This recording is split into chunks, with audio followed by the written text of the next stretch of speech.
Hello and welcome to my studio. I'm Jessie and this is the Knit Up and Diet Podcast, episode 54, my 45th. Yesterday was my birthday. I meant to film yesterday, but unfortunately I was still recovering. Friday I was under the weather, and that's all anybody needs to know about that. Actually, I wasn't ill per se. I had a little bit of food poisoning by the looks of things, and I am recovering nicely, but it did kick me pretty hard. So, it's my 54th episode. I'm very excited about that. And I have a lot of new subscribers again, as usual. I'm seeing a huge jump in my numbers. I don't always get to thank you because most of you subscribe anonymously or privately, and that's perfectly fine, but I want to be sure that you know I know you're there, and I'm grateful for you. I have my cheat sheet as always because my list is extensive, and I need to offer a special thanks to my new subscribers this week: Whitney, Karina, Harry, Joanna, and Kim. You guys are wonderful. Thank you for adding me to your lives. And special thanks and love as always goes out to Chris, Roseanne, Linda, Leanne, Eve, David, Donna, Betty Ann, Scott and John, Carolyn, Kate, Terry, Mitch over at Unwound, Nancy, and Rachel. Every one of you, thank you, and I love you. Your support means everything to me, everything to me. And please, I've really enjoyed this past week. I've had a lot of little mini conversations with people. I did get some information, some feedback about my jump in subscribers, and I'm told that this may be a group of people coming over from Facebook who found me through a Dyers group. Welcome. I love having you here, and if you have questions or you'd like to see something demoed, let me know. That's why I'm here. I'm here for you, and I want to show you these things. So, in my studio. So, I had a couple questions about project bags, and how do I even say this? I understand your questions. One viewer who asked not to be called out asked me why I have so many project bags. Do I really have a need for all those project bags? And why do I have so many projects going on at once? Fair question. Why do I have so many project bags? Because I got a lot of projects. I do have a number of projects going on all at once. And I kind of addressed this last week in that I am working on a sweater, and that takes time, and I'm working on a pair of socks that are a little bit more intense than I should be working on in my car, and I'm working on a pair of socks that I can easily do during my commute, and I have a blanket that I'm working on very slowly that is really just too big for travel. And then I have. The reason that I have so many different projects is because I have different needs in my knitting time. Sometimes I just need a mindless happy knit. Sometimes I need a challenge, or I want a challenge. Sometimes I'm working on tests or samples real quick for patterns that I'm designing. And sometimes I'm just taking on a new project that I love. You need a bag for these. Why do you need a bag for these? A bag is a great way to store all the materials that you need for one project in one place and protect it. I have dogs. I have a husband. I travel with my knitting. There's some wear and tear associated to that. Not so much, I mean, the dogs don't break into things and eat my yarn or anything like that, but my dogs are short hair shedders, and their hair is everywhere, and especially if I'm knitting a sample for a pattern and I'm going to photograph this and I'm going to have this out for everybody to look at, there's nothing worse than big black hairs sticking out of it. You don't want to see that. It's about protecting my work so that it's a fine finished project that doesn't have dirt and hair and everything all through it. It's also just a great way for me to be able to grab and go, whether I'm going to a friend's house to sit down and knit, or I'm running out to a coffee shop, and I know what's in each bag. So I know that I can grab my blanket if I want to sit down in front of the TV, or I can grab my sweater if I want to sit down in front of the TV or catch up on podcasts, or I can grab my socks if I'm running out the door, or if I just want to go hide for a while in a corner, I work, puzzle on things, I can grab a different pair of socks. So, like I said, the bags are protection and they are a rounded up. For that reason, you need a variety of bags. And by variety, I mean different sizes. You need something for a sock project. You need something big for a sweater project. You need something mid-size for a shawl project. You're not going to want to take around a bag, oh goodness, pardon me, the size of my sweater bag with one pair of socks in it. There's a lot of excess luggage for a pair of socks. However, if you have a 6-skein sweater, you're not going to try and put that into a sock bag. This bag is perfectly big enough for a cake of yarn. I can roll down the top on it. I can use it to draw my cake out of, and when I'm all said and done, I can pull that cuff back up, drawstring it, and go, and my little project is protected and all bound together in here. My sweater, one big zip, a big handle to grab. It's got all the tools I need. So that's why I have 100 bags. That's why they're all different sizes. Why are they all different prints and fabrics? Because it's fun and we love these things. Also because it helps me distinguish between projects. The little project bag that I just showed you, I made this. I whipped it up real quick on my sewing machine. It has a drawstring on it. It's nothing complicated or special. There's no pockets. It's just a drawstring bag. But I made it fully reversible so that when I'm done knitting the socks that were stored in it when it was green, I can flip it around and suddenly it's orange and I think of it as being a different project. It's just a mind game for myself. So to that end, I like having different patterns on my bags. I like having different prints on my bags, not just for the personal enjoyment because I love them, but because it helps me differentiate and remember what project's in what bag.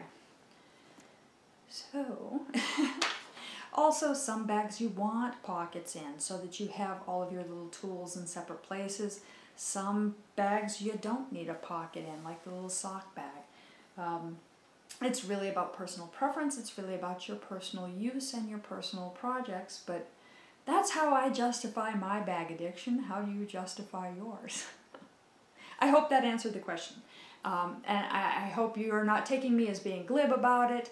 I think that some people choose to keep a very finite amount of accessories to the knitting world. And I get that. Space is at a premium. Cost can be excessive just to collect bags. Others have huge, unbelievable collections of bags where I don't even know how they find the bag that they're looking for. My bag collection is a little bit more excessive than I need, but when I get into major design work and I've got 8 patterns going at once, suddenly I have just enough bags to work with. So that's the way it is. Bags are a lovely gift. People always enjoy a new bag. I've never met anybody who received a bag and went, oh, I didn't need a bag. We'll always find something to put in a bag. Bags are wonderfully easy to make, and there's some fantastic books. I'm checking to see if I have my book available. I don't seem to. But there's some great books out there on the market. You can catch them at like Joann's or Michael's or even Hobby Lobby, where it's got all the instructions as to how to work the bag and the order to construct it in, to add things like pockets and zippers. And I have a book on it. I've never sewn anything out of it, but someday I will. I have fabric set aside to make a bag, and I have zippers set aside to make a bag.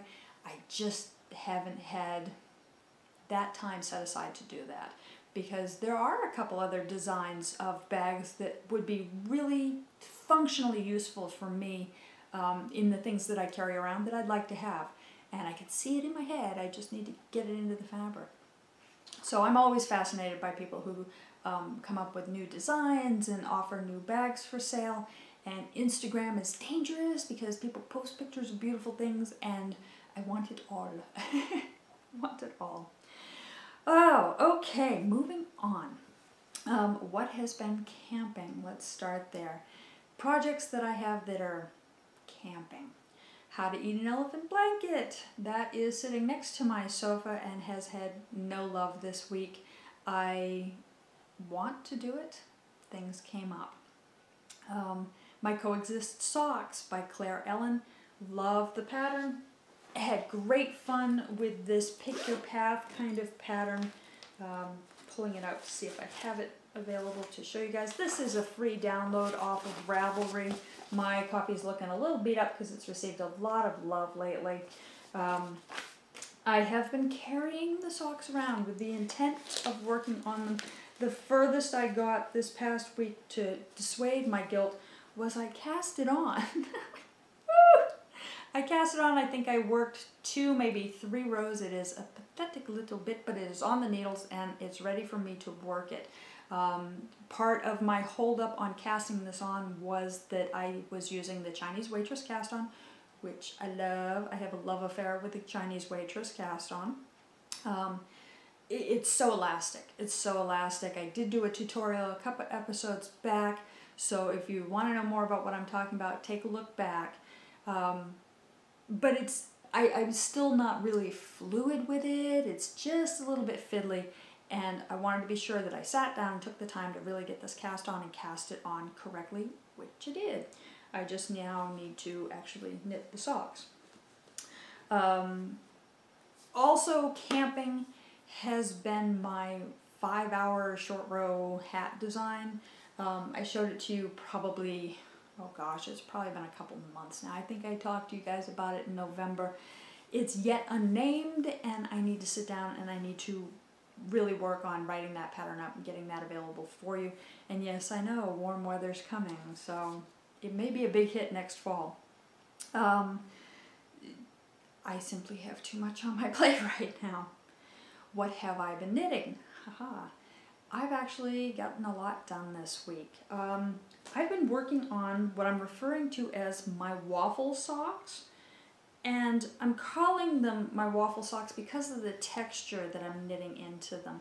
It's really an improvised sock. I don't have a strict pattern for this. I'm using just a standard 64 stitch formula, top down. I cast on the, I did the Chinese Waitress cast on for this as well. And just did a 1x1 rib. I did that for a better part of 1.5 inches, I think. I wrote it down somewhere. And then I started doing a 2x2 rib for 5 rows before changing it to the opposite 2x2. So I started with knit 2, purl 2, and then after 5 rows I changed it to purl 2, knit 2. And it's making this wonderful texture. I'm just loving it. Then I got down through the heel, in which I did a slip stitch heel like I usually do, except I was really playing with the texture. I'm liking this yarn, which I'll talk about in just a second, but I'm really enjoying the texture of what's going on here, and I wanted to add a little boost to the texture.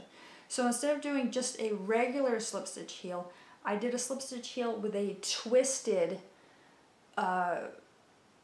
slip stitch. So each of the slips is actually a twisted stitch. Then on my gusset, which if you're watching me on Instagram, you saw that I got most of the way through the gusset and then I had to tear it back. I made a little mistake when I was counting. I picked up on one side and I had 20 stitches I picked up, and I picked up on the other side and I had 19, and I wasn't happy with how that was laying out. And I looked at it, and on the side that I had 20 stitches, I realized that I could drop one of them and it would be okay, and it wasn't going to leave a hole. Except it wasn't until 20 rows later that I discovered that no, I did not drop a stitch off of the side that had 20 stitches. I dropped it off the side that only had 19, and therefore I had 20 stitches on one side and 18 on the other. Notice the gritted teeth smile. I was very frustrated with myself. I ripped it back, I picked it up again 4 times, and now I have my gusset complete and I'm down onto my foot. On my gusset, one of the techniques that I like to do, and you may not be able to see this on camera, I like to do a 1x1 rib in my gusset. It just adds a little bit of extra stretch and rebound rather than knitting the gusset wholly in stockinette. So I'm just going to hold that up and hope that you can kind of see right here. There's my gusset decrease along this line, and this is from the pickup. Let's see if I can. Here's the slip stitch heel. Here's my pickup line, and right here, this is all 1x1 rib. It's just a technique I like to do. I don't see it very often in patterns. I like what it does for the fit of my sock. So that's what I've been working on. Repeating in some cases. It's coming along nicely. It's an easy car knit for me when my husband's driving our commute for us in the mornings, and I'm enjoying it. The yarn is a sock blank, and it is beautiful. I love this sock blank. Are these colors gorgeous? I love it, and I love the way it knits up. It knits up so unexpectedly. There's a little bit of white speckling in there where the dye just didn't saturate all the way through, but the colors are so beautiful. And this is, I hope I have my tag because I don't want to mess up their name. I met the dyer. I think she is wonderful. This colorway is Falling Leaves, of course, is it not? And it's by Three Sisters Fiber Co. Just beautiful. This is their sock blank. It's a 75% superwash merino, a 25% nylon. It's a 4-ply, 463 yards over 100 grams. Three Sisters in Minnesota, and I'll have the website popped up here for you so that you can go and buy their sock blanks as well. I purchased my sock blank during my visit to the Unwound Artisan Yarn Shop in La Crosse, and I'm so glad I bought it. I love it. So happy knitting, working on my sock, and I've been working on my sweater. My sweater project is Venetian Dream by Josie Paquin, and I've talked about this with you guys before. I love it. Very excited about it. It camped for a little while, but I'm back on track. Here's the pattern. It is an A-line sweater knit in the round from the top down. It is seamless. It has a hem split and a lace accent at the bottom, as well as on the sleeves, and it has an interesting V-neck opening. I think it's beautiful. And I bought the yarn for this on my trip back to Maine. And I've shown you this yarn before. Real pretty stuff by Manis del Uruguay. And I got a lot done. Well, a lot by my standards.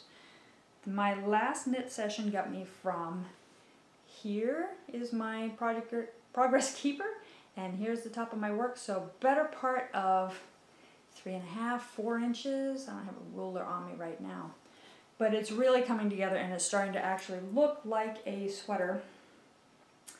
Yay! And I love the way the yarn is laying on this. It's not pooling, it's not bunching up, it's not too distracting, I don't think. I think the lace is going to be nice in this. It's a simple lace. It's not really complicated. It's not a high detail lace that would be lost in this. I think it's going to be very pretty. I hope it's going to be very pretty. I am trading out between 2 skeins every 2 rows just to keep the variable up on this so it doesn't have the opportunity to pool. And so far I'm very happy with it. Her pattern is well written. The instructions are clear. It has a lot of different sizes, and so far it has been a beautifully pleasant knit. The downside for me about this knit is it is a stockinette in the round. There's nothing wrong with that. I struggle with it only because when I'm knitting and it's stockinette in the round and I can knit big gaps before I have to worry about the next instruction, I have a tendency to nod off. It's just so soothing and so relaxing, and the colors are so happy, and the fiber going between my fingers is so smooth and lovely that you may as well be rocking a baby to sleep. I really have to be careful that I don't run myself through with a needle because I just get so relaxed I fall asleep. And that's probably the biggest holdup on this. I am right now, I think I am 15 rows to the next instruction, in which I'm going to do the split at the hem. So all of a sudden I'm going to be working back and forth again, and that's going to wake me up a lot. And then there's the lace detail at the bottom. That's going to wake me up a lot. Then I move on to the sleeves, and I know that there is some shaping in the sleeves, so there's going to be some stockinette that I could knot off on during, but for the most part there's going to be shorter intervals between instruction, and that'll keep me awake. So as soon as I get to that split part in about 15 rows, this is going to be a much more, what was the word I was looking for? It's going to be a much more progressive knit for me because I'm going to get more done. And I'll be more excited about it and ready to work away on it. What else have I been working on? So my waffle, what I'm calling my waffle socks, if you're interested, I can write up the formula for that and show you. I can put that on my project page. Venetian Dream, which I'm excited about. I've been planning some knits. You guys are deadly with your Instagram photos, just deadly. My friend Carolyn recently finished the Adventurous Wrap by Amba O'Brien. I think I'm saying her name correctly. And it's a really pretty wrap. It's a really pretty wrap. It's basically, the short of it is, it's 2 triangular shawls that are knit identically and then sewn together so that you get this great wrap shape. And the pattern was originally written as a advent calendar type thing so that you could do it with a bunch of minis, or you could fade it. And there's some beautiful, beautiful results coming out of these. I went over the project pages and I got looking at everybody's finished projects, and they were stunning, really, really stunning. Personally, I'm not a fade person. I haven't got, I have a lot of yarn, but the yarns that I have don't seem to fade well together in my collection. And that's because I have a tendency to buy all the colors, and they don't generally come up to each other nicely. I buy dramatics. So I'm just not a fade person. I'm just not a fade person. I think they're beautiful. I love when I see them matched up. They can be amazing, amazing when the colors all work together. I don't have the confidence that my colors are going to work together, and therefore I'm just not doing them. That's me. However, there was one in the Adventurous Wraps finished projects that wasn't, I don't believe she did it as an advent. I think she just took a bunch of colors that she loved and she worked them together. And it was so appealing to me. I loved it. It was really just more a bunch of colors in the same family, all in variegated yarns, all worked together, and I don't think that she did but maybe 2, maybe 4 rows of each color. And because they were variegated and because they were in these dark tones, I fell in love. And with Carolyn's wrap was so gorgeous. I was so excited to see that. She has put so many beautiful pictures up that I decided to pop over and I purchased the pattern. This is the cover page of the pattern, just so that it's familiar to you. It is available on Ravelry. Amba has a sale where if you buy 4 of her patterns, the 5th one is free automatically when it goes in the shopping cart, something like that. No, I did not buy 5 patterns. I'm not that ambitious this week. But I did buy this one and one other of her patterns. I thought this one was really pretty, and it's a very simple pattern. It makes a very thin V shape that you can stripe, and it has a little bit of a simple lace in it, but you can wear this a million thousand ways. It's called the Flying Duchess, and I just loved it. I thought the shape was clever. I thought that the stripes were beautiful. I thought that the combination of colors you could get out of 3 colors it's a wardrobe builder for sure. And there's so many ways to wear it, and it looks like a really straightforward knit.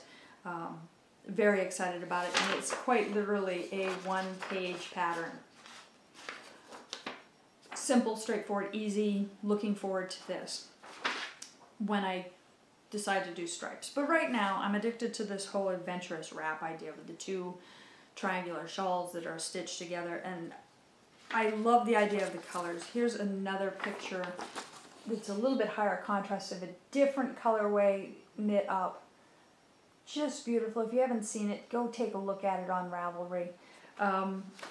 So I went stash diving last night. I have some time off coming up in the near future, and I think I'm going to have to dedicate a chunk of one of my days to cleaning up my stash. It could use a reorganization. I could use a refresher as to what I have, and there's a significant portion of it that could get documented or updated in Ravelry so that I know what I have. Some yarns I discovered recently, a lovely person on Ravelry contacted me. She was looking for a skein of yarn that my stash said I had. She was trying to finish up a project and needed one more in that dye lot, and I happened to have that skein in that dye lot once upon a time ago. I think I dyed over it. I honestly don't know where it is. I dove, I dug, I tried to find it. I wanted to be able to get this out to her. I don't have that skein of Cascade 220 any longer. Having gone stash diving myself with this project in mind and stash diving looking for that, I've realized that there's a number of skeins that are not documented in my stash that I wish were, and that there's stuff that I've used up that I haven't taken out of my stash on Ravelry that I wish I had, and I think I need to go through and recatalog all of it. That's a big project, but not a project I'm not going to enjoy. I love pulling my stash out, and I have it all separated by weight, and I have it separated by color so that I know this drawer has reds, and this drawer has greens, and this drawer has blues. And it makes it really easy when I'm sourcing for projects. But when I play with it, when I lay it all out on the table, I just get so inspired. I love seeing all the colors, and it lightens my mood, it makes me happy. I always feel good about it, and I love having color around me because I am heavily influenced by an emotional response to color. And I think that drives a lot of my purchases. I have certain colors that I have a lot of, and I have other colors that I have like next to none of that whenever I go to do a project I wish I had more of. So it'll also help me in making smarter decisions about my purchases going forward. I'm going to grab a couple skeins out of my stash to show you what I was thinking about with this adventurous wrap. One second. So I had a couple ideas about it because this one project that I saw on Ravelry was dark tones and variegated. It was beautiful. It was beautiful. I really was just like, I want that. So I went stash diving, and I found a bunch of colors that I really liked together that I thought would knit up really fun. And I'm afraid the camera's probably going to blow these out and not show you quite what I'm looking at. But I thought these colors, and it's a range, there's a white, there's a yellow, there's a green, there's a blue, there's a brown, there's a gold, there's an orange. It's a range, but it's a muted rainbow tone. And it just looks like if I knit this all together, I would get really beautiful overlays of color, all intermingling, and give it an overall brown base hue with all these other sparks of color passing through it. And in a garter stitch, back and forth, interchanging these every so many rows, I think it would be a beautiful noise. Maybe. And if I don't feel as enamored with that later, I did find this combination as well, and this is a yarn I've had in my stash for a little while that I really would love to use. I think it's beautiful. It's these wonderful southwest tones. This yarn is by Knit Mona. It is in 80% superwash, a 20% nylon, 2-ply, 400 yards, over 100 grams. It's called Route 66. Of course it is. It's this beautiful Southwest coloring. And I thought that that might go really well with Velvet Grapes by Malabrigo. I thought that those colors might make a beautiful noise together as well. Let's see if I can show it without all the labels. I thought that might be really interesting and pretty together. I don't know yet. I don't know yet. But I went stash diving and I had fun, and now I'm all inspired and I really want to knit this project. So that's what I've been knitting, and that's what I've been planning to knit. And I have all these dreams that I'm going to have all this time to knit these things. I still am very dead set that I have a lot of socks I need to knit this year. I just did a major sock wash, and I need to sit down and take the time to go through all of my socks and determine which ones are done and which ones are still good, and sort that out, because I have this idea that I'm going to do this project with these old felted socks. We'll see what happens. So, what have I been designing? Well, I got a lot done this week. I'm so excited. First and foremost, I have Bow Truckle. This pattern is ready for test knitters. If you're a test knitter and you're interested in working on this, I would love to hear from you. Just send me an email. Make sure that your subject line is test knitter so that I can pull you right out of the masses here. This has cabling in it. This is worked in the round on a number 2 needle, or dependent to your gauge, and is on a fingering weight.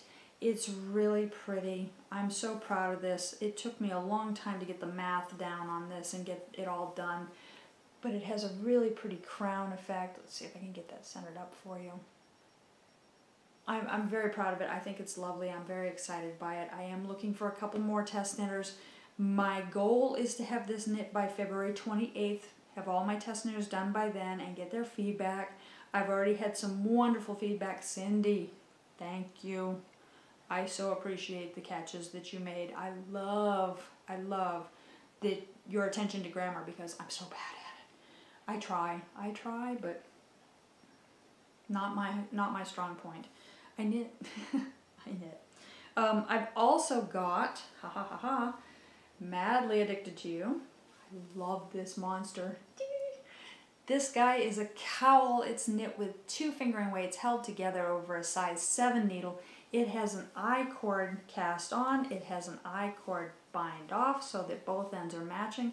And dependent on your mood, it is fully reversible so that you can wear the wildness inside and have that extra cushion of air to keep you very, very warm. Or you can flip it around and let your wild flag fly and have all of this madness showing. This is also up for test knitting. I would love to hear from you about this. If you're not comfortable working with 2 fingering weights held together, or this is a little bit more wildly colored than you're looking for, this can be accomplished with 1 DK weight worked solely. So you have options. You have options. But again, if you're interested in testing this, holler. I'd love to hear from you about it. I have been also working on getting this written up in text for you. This, I've shown you this 100 times. I've worn it a million times. This is my Farmhouse Shawl. And it is a 3/4 square shawl. It's literally like a triangular shawl and a half. It has a lace edge that is knitted on when you're all said and done with the pattern. It's striped. It's got a little bit of a lace detail on it. It's really pretty, and it's actually quite simple to do. I like the neck on this, that it's 3 sides of a square. It wraps around you better. It just tosses around lovely and gives you a lot of wearing options. I'm working on writing the pattern up. I will be looking for test knitters for this as well. What have I been dyeing? So, my goal is to work up some kits, to work up some kits for you for the Let's Get Bubbly hat. and this is going to be the only way that the pattern is available unless you're one of my patrons. This particular colorway is called Northern Lights, and I'm working up another colorway to give you an option that's in beautiful pinks and kind of a yellow and a red. It's called Strawberries Cantaloupe. It's a really pretty color, but it uses a technique that I don't think I've shown you guys yet. So let's run into the kitchen and let's take a look at the cross pot pour technique. Today's demo is going to be short and sweet, but I wanted to be sure that I showed you this particular technique. In my pot today, I have about 6 inches of water and a cup of vinegar, and I have 3 skeins of my Salsa Monkey base, which is a worsted weight base. Each skein is 100 grams, and it's about 218 yards. They've been soaking on a low temperature for about 20 minutes, so they're fully submerged. I'm going to show you my cross pot pour technique. It's similar to my wall technique, except I'm not pouring against the wall. Instead, I'm pouring across the pot in different areas so as to apply multiple colors in regions on the yarn. What this does is it gives me a nice tonal across all the yarns. Gonna mix up some dye real quick, and then we'll pour.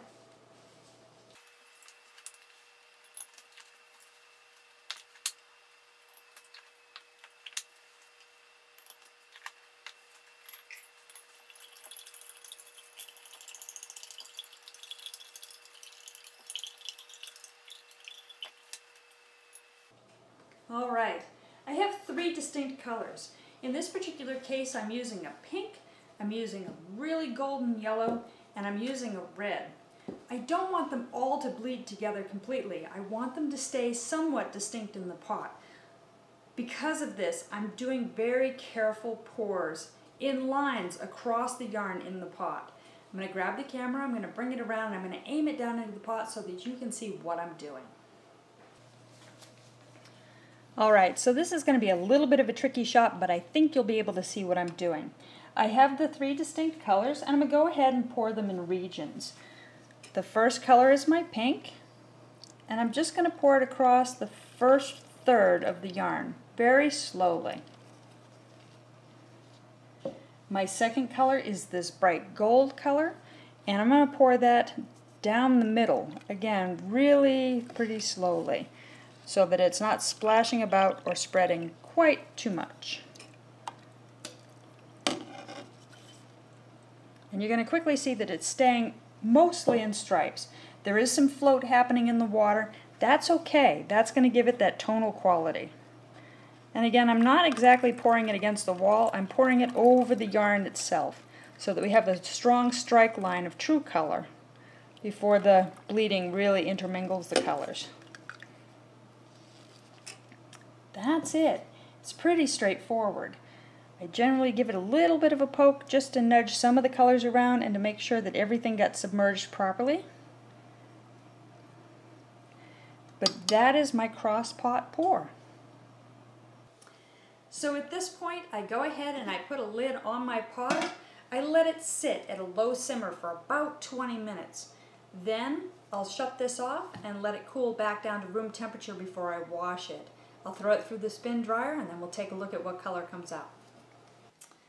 So here's Strawberries Cantaloupe fresh out of the dryer, and it's going to be a little bit hard for you guys to see the colors still just because it's still a little bit damp. But let me twist this up and see if I can show you roughly what happened in the dye pot. Yeah, it's going to be dark. It's going to be hard for you to see, but we can look at it again next week. There is pink, there's some orange in there, and it's all very, very tonal. Not a lot of high contrast areas, just really subtle and pretty tones from almost a cherry red down to almost an orange.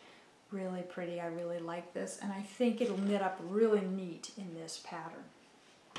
Also, I had a lot of requests to show off the yarn that we dyed last week, which was Monster Under My Bed. And this was a double process. And it was done with some speckling after kind of an end pour in my pan, in my roasting pan. And I'm trying very hard to grab this so I can hold up a bunch of skeins at once so that you can see really the variety of colors involved in it. I think I got it. There we go. So there's 4 skeins of Monster under my bed, all just twisted up, and I'm holding them together so you can see the interplay of colors. I love this colorway. This is available in my shop right now. So cross-pot pours are a really fun and easy technique. It allows you to add multiple colors to the yarn and still have kind of a variegated tonal look happening, all in a dye pot. A simple technique that, give it a try. You might really love it. I love the colors that come out of it. It gives me a lot of variable tones. Like I said, that's my Northern Lights, and I love the way the colors turn out. I've been doing a lot of dyeing, and I'm really hoping to add some new colorways to my shop in the near future.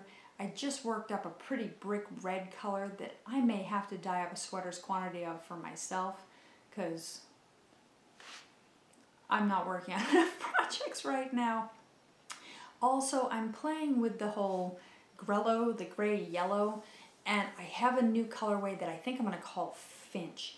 It has a tendency to fall a little bit more into the yellow than the gray, but I like the gray accents that are coming out of it, and I think it's a really interesting color. We'll see what you think. That's it. That's about all I have for you guys this week. As always, I do want to extend a very special thanks to my patrons.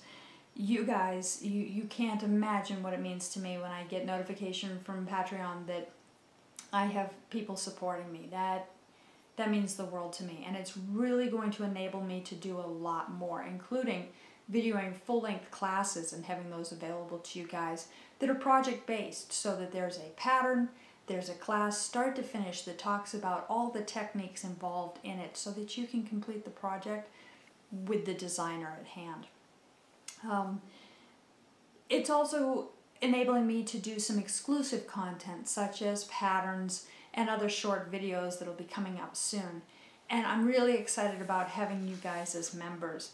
If you haven't checked it out yet, please do. Membership is as little as $1 a month if you choose.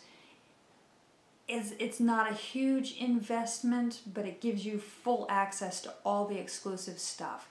There are rewards for membership at all levels, and there's still a week to sign up to be part of the drawings for February if you wish to be part of my patronage.